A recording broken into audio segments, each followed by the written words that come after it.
hard to remember the last time I was this nervous in the presence of an animal. If you get bit, it's almost certain death. Oh, I'm shaking right now, like my feet are tingling.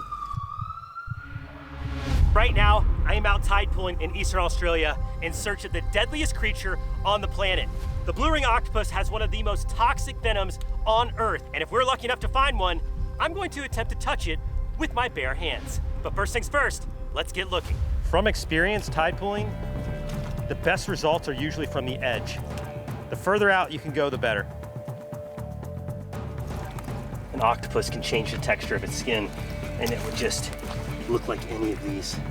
Now, I've struck out on all 3 previous occasions trying to locate a blue ring octopus. I'm hoping 4th time's a charm. The difference this time is I'm searching with my good friend Miller Wilson, who has seen blue rings in these tide pools before. It's very hard to pick a octopus that's a master of camouflage out from this environment. It's about to be low tide, and this is probably one of the most dangerous tide pools that I have ever searched. So wearing some nice protective shoes, gloves. I don't really want to handle the octopus, but the gloves should protect me just in case. And of course, you still need to watch our steps, because if you look at this, all these rocks out here, exactly like a stonefish. And this is stonefish territory. The stonefish is the world's most venomous fish. If you step on one, your boots will not protect you. A single sting from a stonefish can be excruciating and can even be deadly. No octopus. Flipping's not really doing it, so I'm just gonna cruise to cover a lot of ground looking for movement. A lot of times I do see octopus moving from pocket to pocket, but they slink along the surface. So I'm just looking for any movement right now. Any movement, we're getting it though, feel it.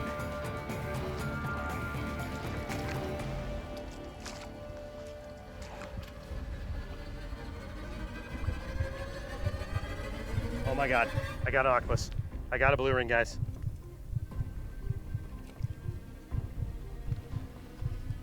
It's right here.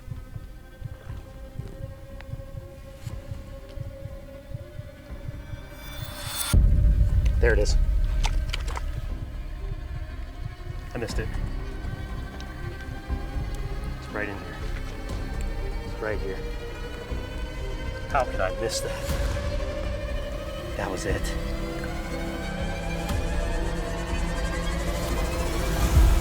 Got it. Oh my gosh.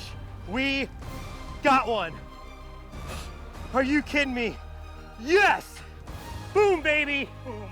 Yes! Holy cow. Miller, we're good. We got one. Can you help me get out of the net? So, you'll see I'm wearing gloves, guys, for a reason right now. This is a really good way to get a nip. That is not what I want. Put that guy in there. There we go. Hey, buddy. Let's talk about what we found. Right there in my hand is the most dangerous animal on the planet, at least when it comes to venom. Nothing in the animal kingdom is more toxic than this tiny little octopus. And yes, I am nervous about it, but before the end of this video, I will officially touch with my bare hand the most dangerous and toxic creature on Earth. There are actually 4 described varieties of blue ring octopus. This one is the blue lined octopus. It's the only one in the family that has these really cool, vivid blue pinstripes surrounding the body. It's almost like blue tiger stripes. So if this animal is at all threatened, here, I want to show you what it does. See that? Look at those rings go. Is that cool or what? Oh, okay. Stay down, stay down. If the octopus is at all agitated, not only does it flare up the rings on its arms, but those lines on its body glow. Back up, I'm toxic. That's your aposematic warning. And if you don't listen to me, I'm gonna give you a nip. And they show these vivid display warnings, not only for predators, but they also do it while they're hunting. They will do it to confuse or startle their would-be prey. This is what our octopus friend here is out hunting. This is a type of shore crab, but this would be the perfect food for the octopus. All right, we're gonna let this crab go. A single bite from this octopus could kill over 20 human beings. Needless to say, if I get nipped by this creature, that'll be the last nip I ever take. Now these octopus are nocturnal and they are masters of camouflage. Its normal color pattern perfectly blends in to this silty environment. They have 3 hearts that pump blue blood. They also have 9 brains. 1 central brain to run the entire nervous system, but then at the base of each arm, they have another brain. And you can see there, that little beak holds 2 venom sacs. And it's actually a toxin that it doesn't even produce itself, that it actually picks up through bacteria that it finds in the environment, through other organisms in this tide pool, and it collects this bacteria in its salival glands, and when it uses its beak to bite into its prey or a predator for escape, it will actually inject saliva into the wound. Once this saliva enters the bloodstream, you get infected with TTX. No animal has as lethal of a dose as the blue ring octopus does.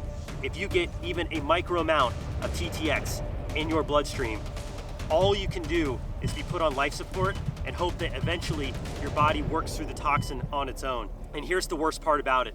While you might be in complete paralysis, you are lucid.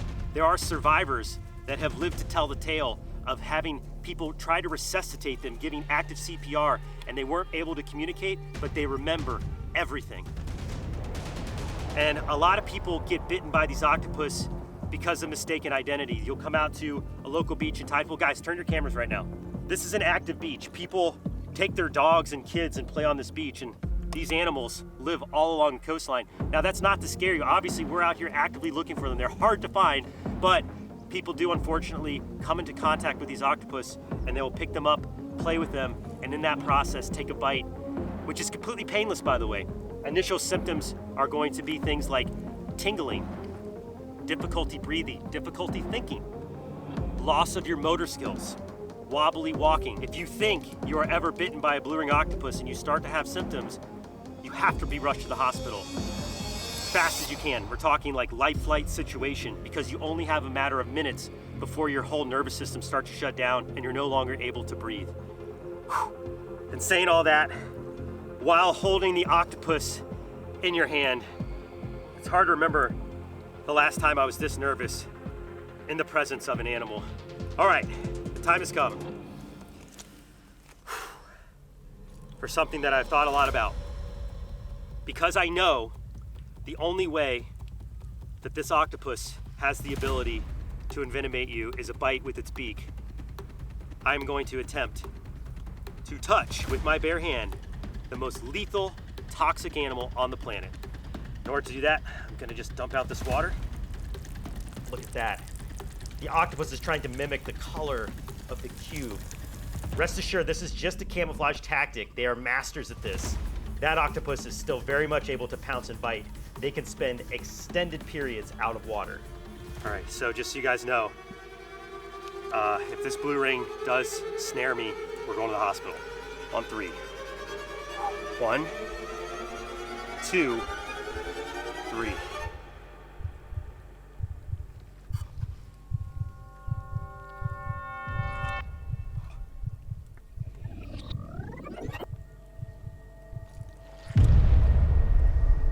Oh.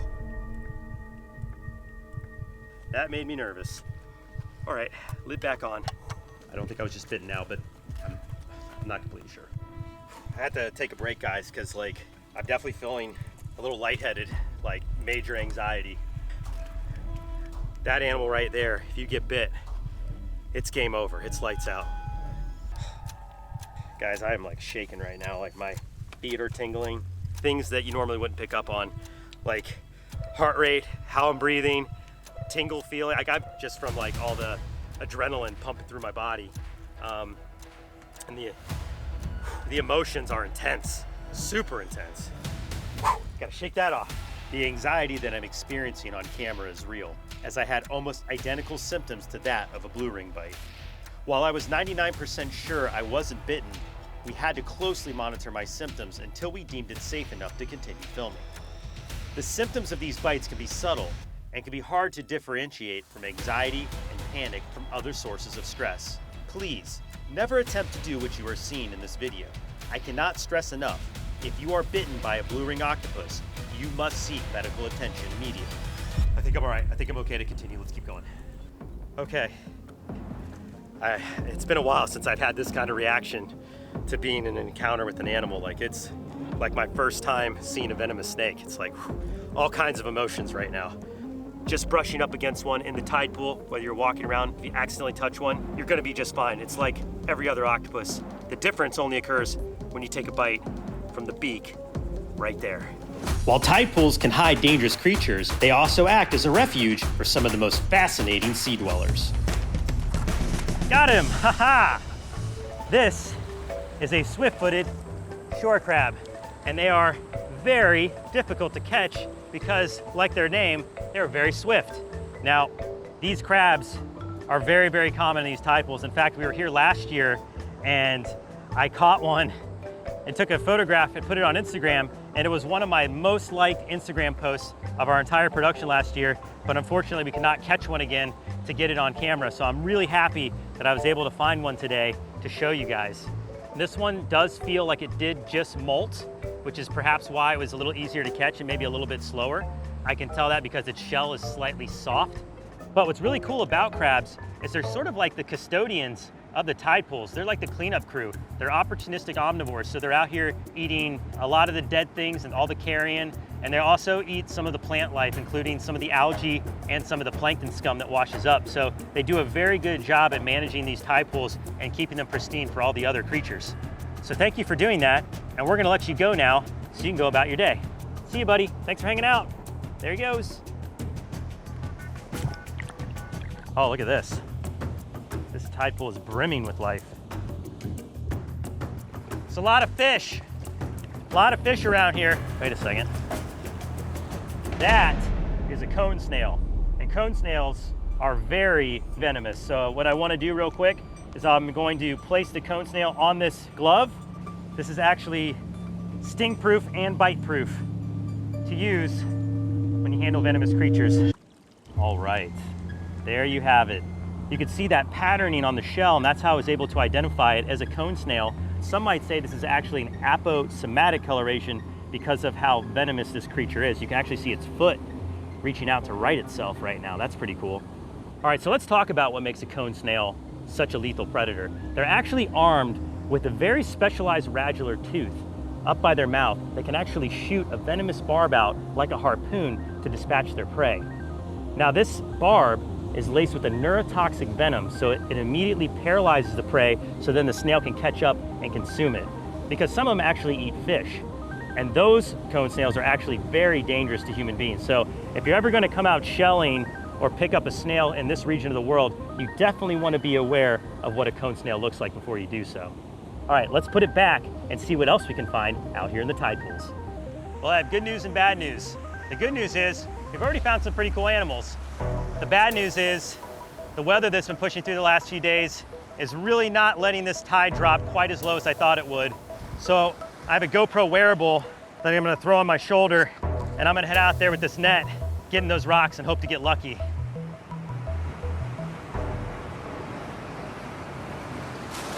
Whoa. I'm glad I moved that mic pack. Nothing around here. I'm gonna move through this way. Getting a little precarious. Oh boy. Woo! I'm really glad the mic pack's on this side and not that side, because I just got drilled. The storm surge is for real. Okay, let's make our way around here. Getting soaked. Nothing. Seen a bunch of fish darting in and out. Hold on. What's that? There's something right there. An eel! Oh my goodness. Check this out. Wow. Look at that. Okay, I can't keep it out of water for too long. We gotta go find a spot to do the presentation. Let's go over here to this pocket. Wow. I think what I wanna do to present this eel, because I can't really handle it out of the water, I'm gonna put it in one of our cubes. Here, can somebody hold that eel in the water there, just like that? Okay, cool. I'm gonna get my pack off. Let's fill this up with water. Okay, this is a delicate little maneuver. Now, got this real quick. Okay, got it. Perfect. Yes. First things first, let's talk about the type of eel that we found here. This is a snowflake eel. It's called a snowflake eel because, as you can see on its side through the center line, it has all these beautiful patterns in the shape of snowflakes. Now, an eel is actually a fish, not a snake. A lot of people confuse these animals with snakes, with sea snakes, and they are not venomous like a sea snake at all. Although they do have razor sharp teeth. In fact, they have 2 rows of teeth on the top, 1 row of teeth on the bottom, and then get this, inside their throat, they actually have another set of jaws called the pharyngeal jaws, which is an inner jaw structure that it uses to actually munch on its meals and draw in food as it has the rest of the prey item clasped in those front teeth, which is pretty creepy if you think about it, but a highly adapted mechanism that has allowed these eels to thrive in ecosystems like these tide pools in Australia. Wow, do you see that? It's trying to bite its reflection. Now, eels in particular are actually fairly aggressive animals. They're actually one of the animals we have to worry the most about when we're out there diving. They don't really back down. They're very courageous creatures, and they're not really afraid of human beings. And they have been known to attack divers at times when you get too close. So whenever we see eels underwater, we always want to keep our safe distance from them. But in a unique situation like this, I'm able to take an eel and put it in a container and get it right up close to the camera. That is so amazing. Now, eels have extremely poor eyesight. Even though it has very beautiful eyes, those bright yellow eyes on each side of its head, they really can't see very well, so they rely heavily on their sense of smell. Their sense of smell is incredible. In fact, if we get a tight enough shot, you can see it has these little yellow appendages coming out of its nostrils, and it can use those to direct its sense of smell. So it's a pretty cool little adaptation that it has. And these animals, like most morays, can filter water by opening and closing their mouths and then dragging the water across their gills for respiration. Now it's time to gather our courage and leave the shore behind as we prepare to swim with tiger sharks. Mario, I'm usually really confident about everything we do, but today, man, I hope we didn't bite off more than we can chew. Regardless, I got your back. Got your back too, man. Let's do it. You ready? Ready. Let's do it. Well, with every shark dive comes the moment where you actually have to dive in with the sharks. That moment is right now. Oh boy.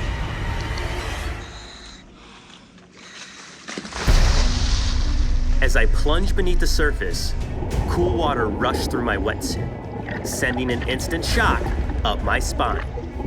My eyes scrambled, struggling to adjust just as they always do when first entering the water. However, this time was different.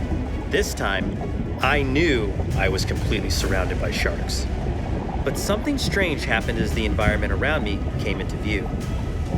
The nerves I felt above the water instantly vanished and were replaced by laser focus.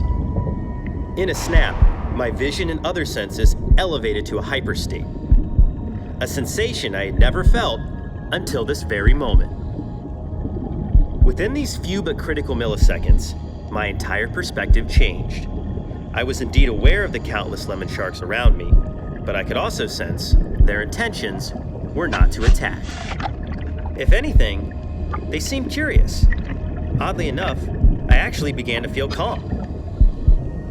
Then, I quickly remembered my training to not stay at the surface in the feeding zone. So with that, I began my slow descent to the bottom.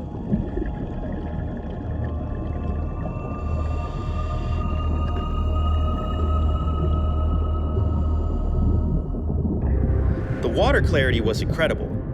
Light beams cut through the surface and glistened all around me. Sharks and reef fish of all sizes flowed in and out of view in perfect harmony. And my heightened sense of awareness made this journey all the more spectacular. As I neared the bottom, the crew came into focus. Only another 10 feet to go. And like the lunar module coming in for a moon landing, I prepared for impact. Then with a slow and subtle thud, I had landed at Tiger Beach. The thud quickly triggered my mind and body into action mode. It was time to survey the sharks I could see, but more importantly, start searching for the ones I could not. Lemons, reef, and nurse sharks circled the group, making an eclectic mix of predators. And although they were pretty good size, they nearly vanished in plain sight. My eyes were searching for one thing and one thing only: tiger sharks. I know it's hard to fathom how a giant 10-foot-plus shark could literally appear out of nowhere, but trust me, they really can. And the most dangerous shark is always the one behind you. Suddenly, a dark shadow began to appear, moving like a stealthy submarine from the edges of the ocean. My heart must have been racing 1,000,000 miles a second, and then a quick burst of adrenaline allowed me to process the fact that an enormous tiger shark was headed straight for me. I couldn't believe my eyes as the shark glided past. It was so big. Its mass literally displaced the water around me, pushing my body aside by the power of its wake. And just as I was coming to grips with the reality of the situation, like a phantom, it was gone. To be honest, I never imagined I would find myself in this situation, kneeling at the bottom of the ocean, face to face with a tiger shark. And the crazy part was, I couldn't wait for it to come back.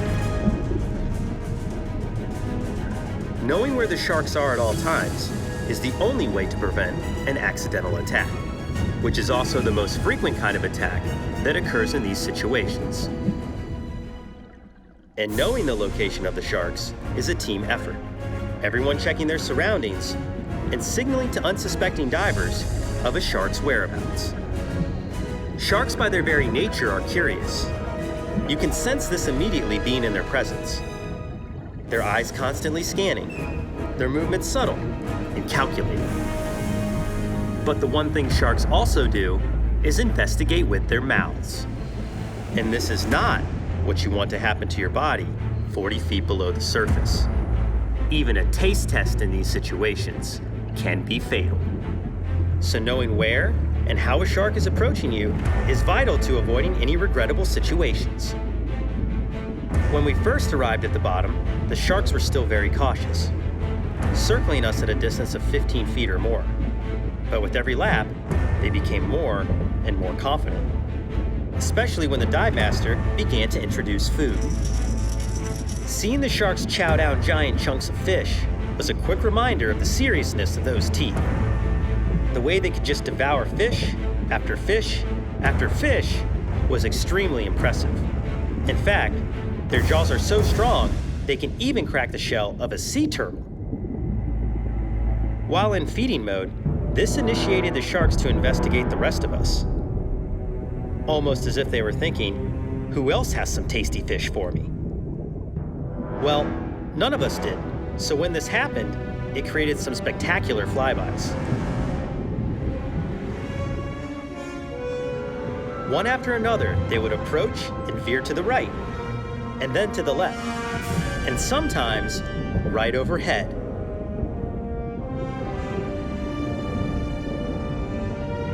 The overhead shots were by far the most fun to film. In fact, the sharks got so close, you could actually see the electroreceptors in their snouts, which are used to detect prey. At this point, Mario, Coyote, and I were having a blast. Even Jonathan was getting into it. I could tell how mesmerized we had all become by these apex predators. Their intelligence, just as formidable as their jaws. Then, just as their curiosity and comfort levels hit their peak, came the contacts.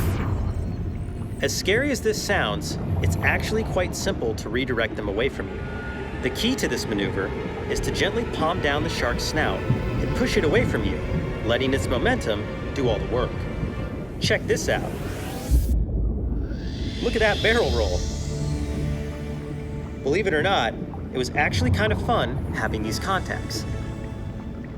But then there are times when the contacts get a little bit dicey. And to no fault of his own, Coyote, well, let's just watch. Yikes, that was close. So close. In fact, let's watch that again in slow-mo.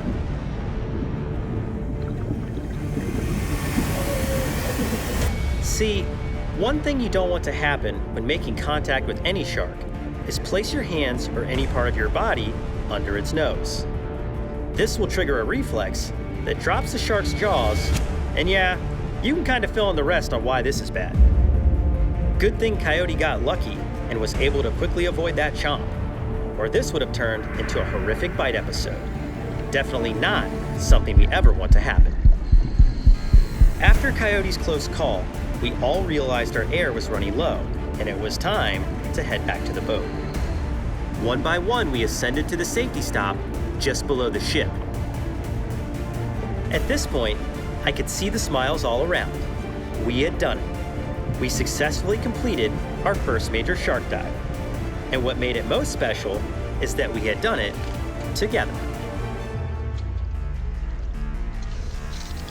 Woo!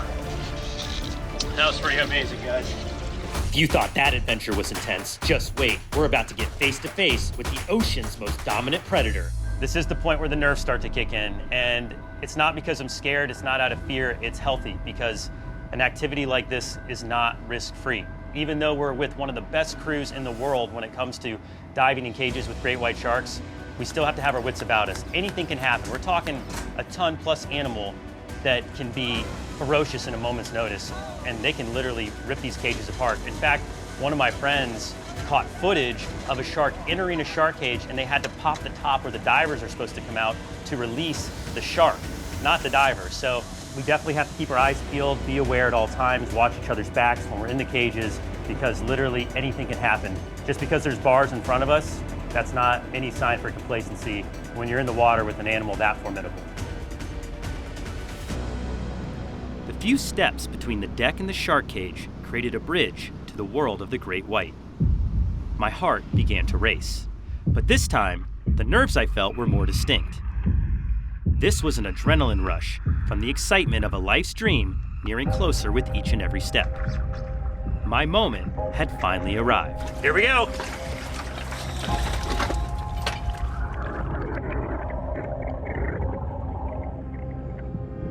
As I entered the cool 65-degree water, my eyes began to adjust, and I became aware of the endless blue void that lurked below me.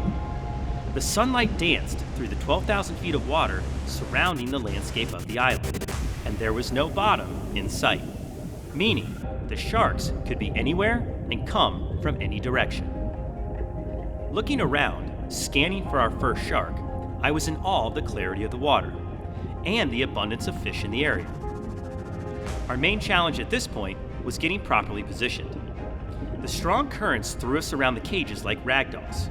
So to keep the camera steady and our bodies from bouncing off the walls, we fixed our feet to the railing and held tightly with our free hands.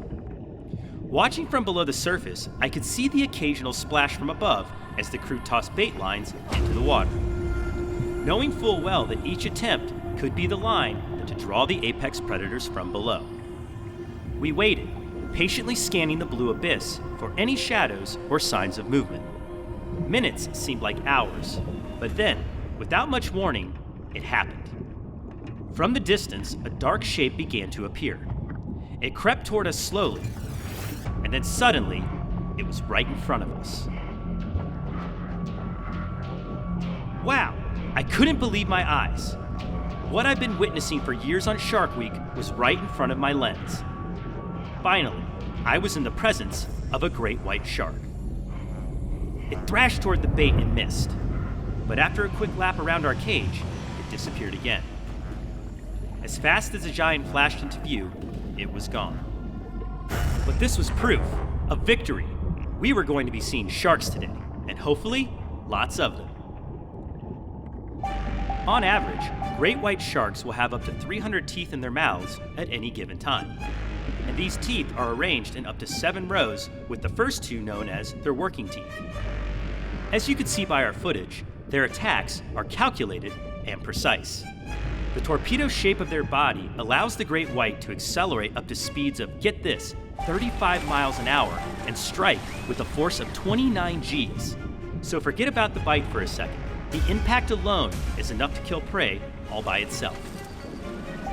As I calmly observe the frenzy of sharks surrounding the cage, I am reminded that I am in their world.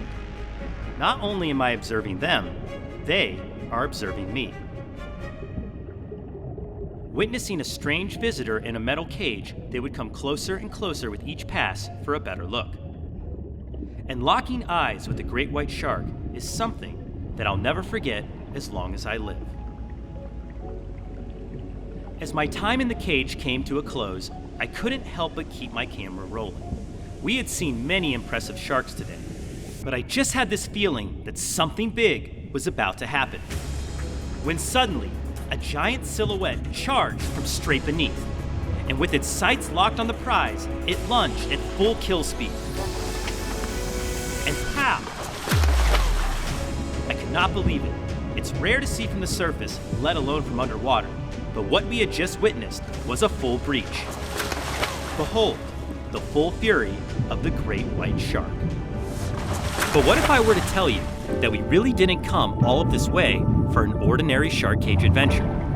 What if I were to tell you the real reason we came this far was to embark on the single most daring mission we've ever attempted? Today, I will take you even closer to the most famous set of jaws on Earth in a one-of-a-kind shark cage submarine.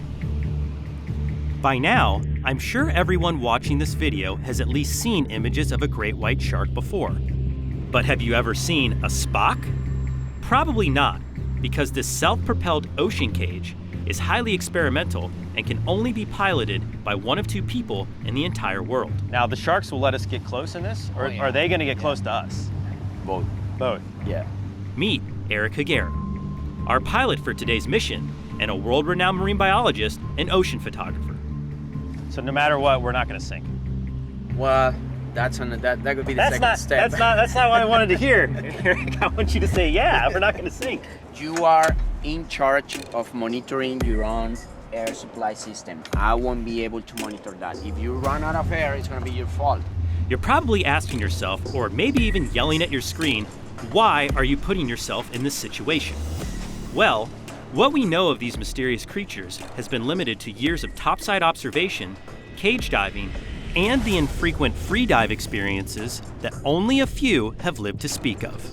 So this vehicle truly represents an evolution in our understanding of the world's most famous shark, which is also perhaps the world's most famous animal.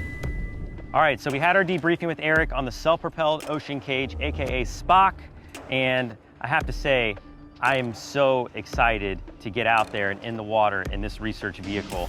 This is going to be probably one of the most unique experiences you could have with great white sharks in a safe way, without free diving. I mean, certainly someday I'd love to have the opportunity to free dive with great white sharks, but this is about as close as you're gonna get here in Guadalupe. And now all we need to do is go get suited up, get our cameras ready, and get out there for some action. As if this activity in of itself wasn't dangerous enough, the technical nature of this dive was also quite daunting.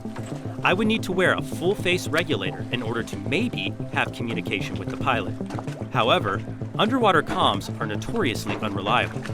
I would also be wearing a pony bottle BC in the case of an emergency bailout, in which I would need to rip off my full face reg to use it. Not ideal. Additionally, I would be wearing nearly 30 pounds of weight, without fins, and I would sink like a rock 1 foot outside the confines of the cage. Oh, and did I mention this was an experimental craft? The connections and critical mechanisms were all exposed and at risk of damage from the divers. If I were to kick one accidentally, it could prove catastrophic. Eric is in the Spock. I'm about to get in the Spock, and then we're about to go get up close. Okay, Some giant time to sharks. get in. Okay, here we go, guys. See ya. This was potentially the most dangerous step of the day, and potentially of my entire life. Jump in, and miss grabbing the cage, you sink. Fast. This was a one-shot deal, a no-miss scenario. This wasn't just water, it might as well have been looking off a 50-story skyscraper. This was it. Whew. As soon as I got hold of the bar, I pulled myself into the cage. And what had seemed roomy on the deck had suddenly shrunk, and there was barely any room to move. All right, I'm all set. Ready to go. But what was worse, my headset was silent. The communications had already failed. Eric and I would rely solely on hand signals for the entirety of the dive. In a way, I was now completely on my own. Once settled and breathing normally, I set the cameras and gave Eric the signal to launch. In an instant, we were off. The rush of water pressing against me as we glided below the boat was much more intense than I expected. Great, another obstacle. After adapting to these new sensations, the environment came into view. Clear and brilliant blues to my sides and above, with a dark, ominous floor below, which wasn't really a floor at all. Instead, literally thousands of feet of water. The sharks were all around us, yet none of them were in sight. So we began our descent in hopes of meeting a great white shark face to face.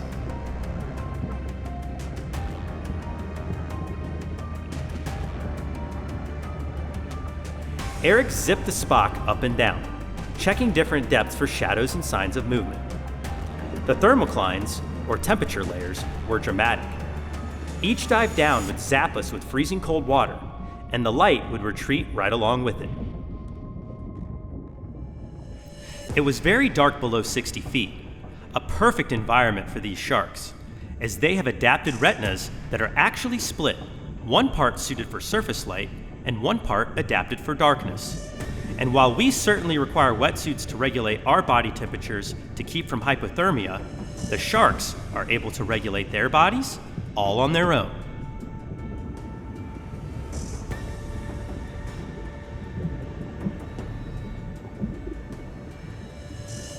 We had been looking for nearly 25 minutes without a single sign of a shark. But then, I saw a shadow to my right. It was big. I signaled to Eric to turn starboard, and as soon as he did, a great white swam into view. I should have been alarmed, the way it seemed to appear from nowhere. However, with my camera rolling, I was thrilled to feel our speed increase to keep up with the predator. I couldn't risk missing the shot. The shark easily outflanked us and for a moment seemed to be gone entirely. Then it quickly doubled back and was in front of us again. However, we never really got that close. A first sighting, yes, but the shot we were after, not at all. This adventure was far from over. After the relief of getting some footage had washed over me, I was back on the lookout. Great whites can grow up to 1 ton and over 18 feet in length, and swim at speeds in excess of 30 miles an hour. Even with the Spock to protect us, I couldn't help but feel completely outmatched. But who could blame me? It's not every day you find yourself in the kill zone, a favorite hunting ground of the great white. Again, we dashed around the grounds. Only sardines and other fish came into view. And after 45 minutes, I began to think that was it. That was as close as we were going to get. When then, Eric suddenly turned. He must have seen something I hadn't. I knew we were near the boat, but I wasn't quite sure how close. And then I saw the shark. It was swimming straight for us. All I could do was breathe and keep my camera as steady as possible. This was it. The encounter of a lifetime. Time slowed in that moment, and as the shark moved and swam back around for an even closer look, the fact that I was being observed and calculated by this creature was unmistakable. A real connection between myself and the shark that I've been dreaming to meet had finally happened. As it turned and swam away, a sense of relief came over me. I was ready to be back on the boat, but I wanted to tell everyone the tale of how obvious and beneficial vessels like the Spock would be for revealing the true nature of this misunderstood species. I certainly would be walking away today with a brand new perspective that I never thought possible. Woo! We got really close to a shark. That was awesome. That was the shot we needed. So much more intense than I thought it was going to be. Just give me a second. I need to like absorb the fact that I'm back on the boat. Wow, what an experience getting to be in the realm of the great white shark in a shark cage submersible. Are you kidding me? That was the coolest thing I've ever done. The water viz got pretty bad at the end, but we did get to see some great white sharks up close. In fact, that last one I thought was gonna hit the camera. Huge thank you to the Socorro Vortex and all the crew that helped us out today. A special thanks to Eric for captaining the Spock and keeping me safe so I get those up close shots for everybody at home. Have you ever wondered how sharks relax? Tag along with us on the next adventure to find out. As soon as we dipped below the surface, the world opened up. The last bit of twilight after sunset, combined with the white sands of Tiger Beach, allowed for a lot more visibility than we could have ever expected. But as we neared the bottom, the fleeting light that remained began to disappear. And so did our peripheral vision. Hey Mario, watch out! There's a big tiger shark right behind you. Within minutes, the entire landscape turned pitch black, and our only field of view was directly in front of us. Other divers in the distance appeared as alien craft, with orb-like lights designating their location.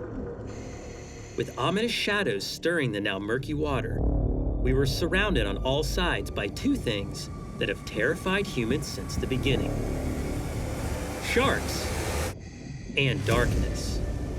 But our focus was sharp, and as soon as we got our bearings, our fear was gone. Mostly. And then we noticed something we didn't expect to see at night. Color. You see, water is excellent at absorbing color from natural light. The deeper you go, the more color disappears. Red is the first to be absorbed, then orange, and then yellow, the same order as the colors of the rainbow. At our depth, during the day, the reef can look, well, pretty bland and washed out. But under the cover of night, our powerful dive lights illuminated a completely new world that had been right in front of us the entire time. Even the fish were more vibrant.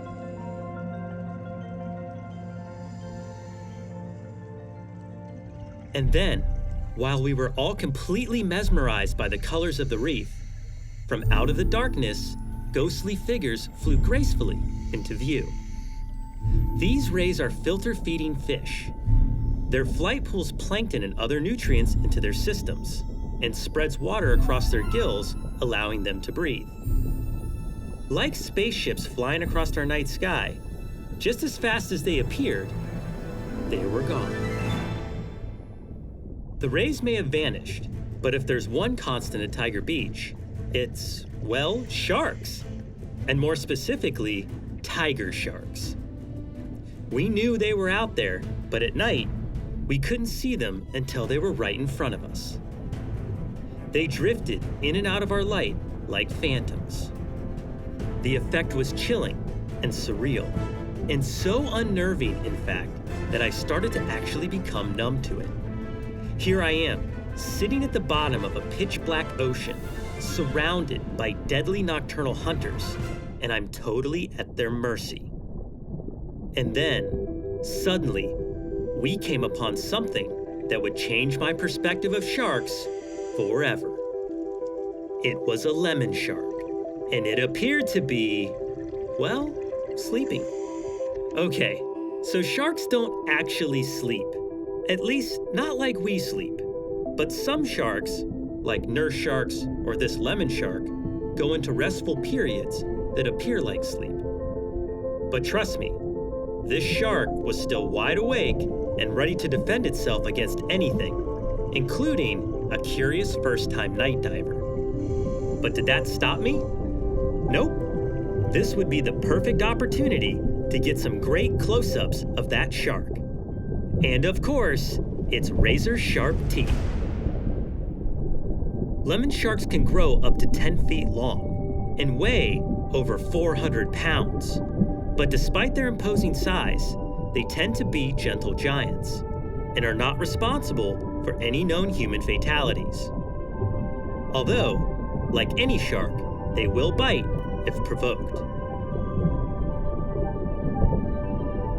They can be found in shallow waters and hunt with their incredible electroreceptors. And just in case you're wondering, they do have a slightly yellow tinge to their skin, you know, like a lemon. Gentle or not, I knew this sleeping giant was still an apex predator capable of inflicting life-threatening injuries. And the last thing I wanted to do was provoke it, especially at night this far from shore. But we filmed with grizzly bears and badgers. This was my chance. I had to get the shot. And to my surprise, I was able to lie right next to the nearly 10-foot shark. This was amazing. A life-changing experience, to say the least. And now, I would never approach a tiger shark or other top land predator like this. But laying there, beside this incredible creature, I could sense its gentle nature. And it became clear that it had accepted my presence and was allowing us to film with it. And then, I reached out. Testing its trust, I couldn't believe it. It actually let me make contact. I was literally petting a shark.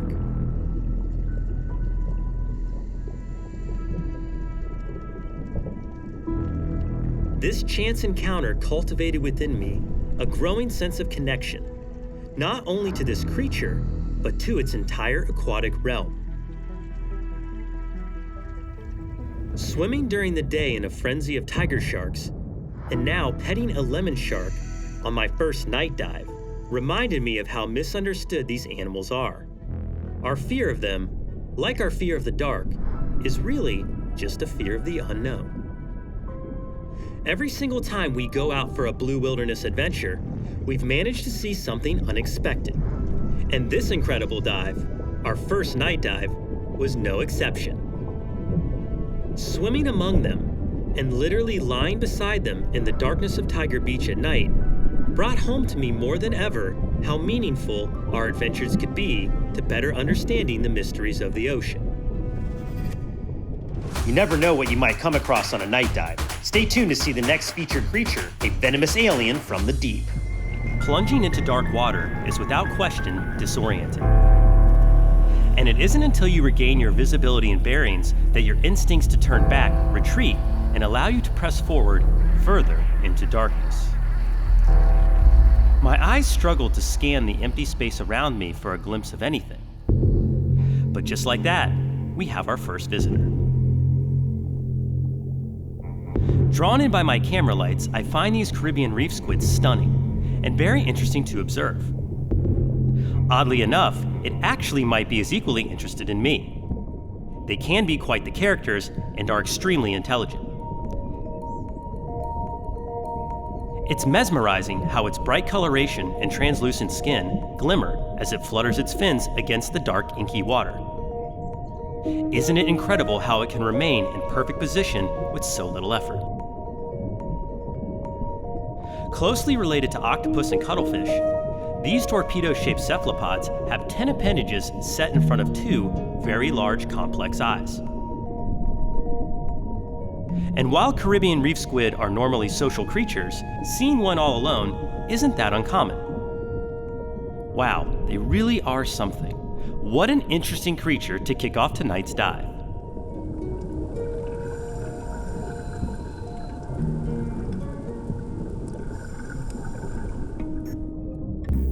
It's a surreal sensation to descend into the black abyss of the ocean at night.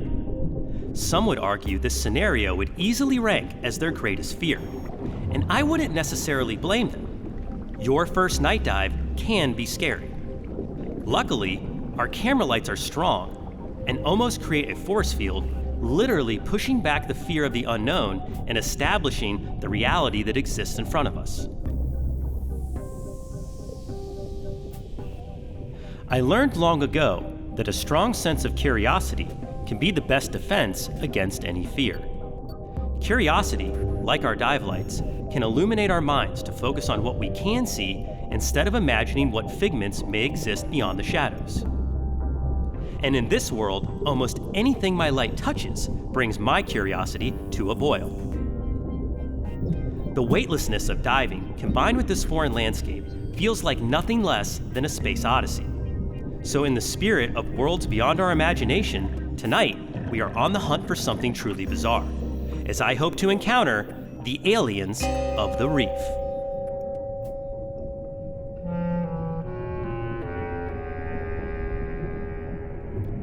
Between the maze of shapes and spectrum of vivid colors that make up the coral reef, its inhabitants are equally as colorful and unusual.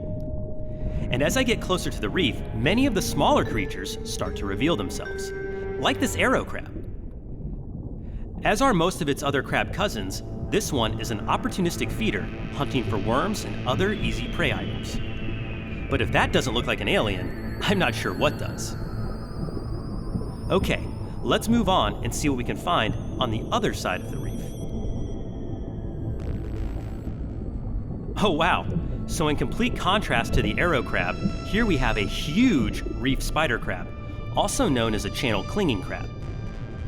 This species of spider crab are commonly found in waters off of Florida, the Bahamas, and various Caribbean islands, but this one is by far the largest I've seen. We're currently at about 60 feet below the surface, but these crabs can actually be found, get this, in excess of 100 feet, a depth we don't often explore for marine life. But maybe we should search for some deep water creatures on a future dive. The walls of the reef are really impressive, covered in brightly colored sponges that tower up at steep angles, giving way to flatter coral beds. Wait, what was that? I heard a crunch, like some sort of popping sound. Whoa, that's what I heard. That grunt just smashed that smaller Oh, and look at that. There's an octopus. Did you see it before it changed color? That's a Caribbean reef octopus, and a big one too. This is definitely the all-star creature of the night. Now they can be extremely difficult to find, but once spotted will flicker with color. And these color displays are remarkable. It's both attempting to blend in with the reef to camouflage itself, and just when I get close enough, does that. That is a defensive display. See it flash white and blue and balloon up to appear larger than it really is? It's incredible how adaptive these creatures are.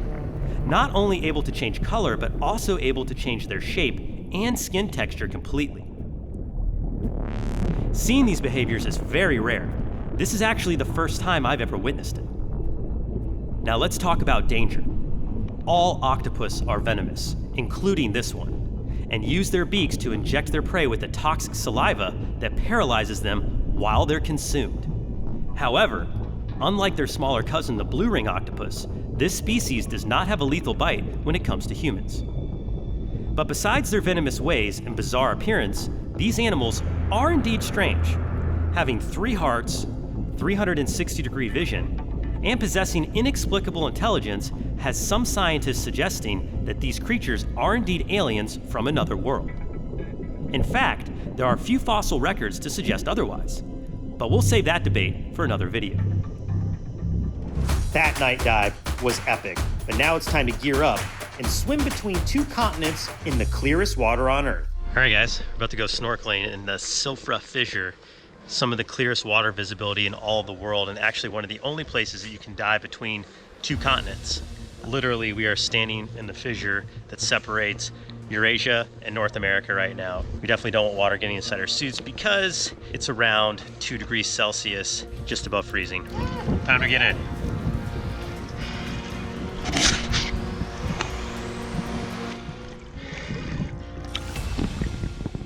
As I plunged into the water, my face was instantly met with a stinging sensation.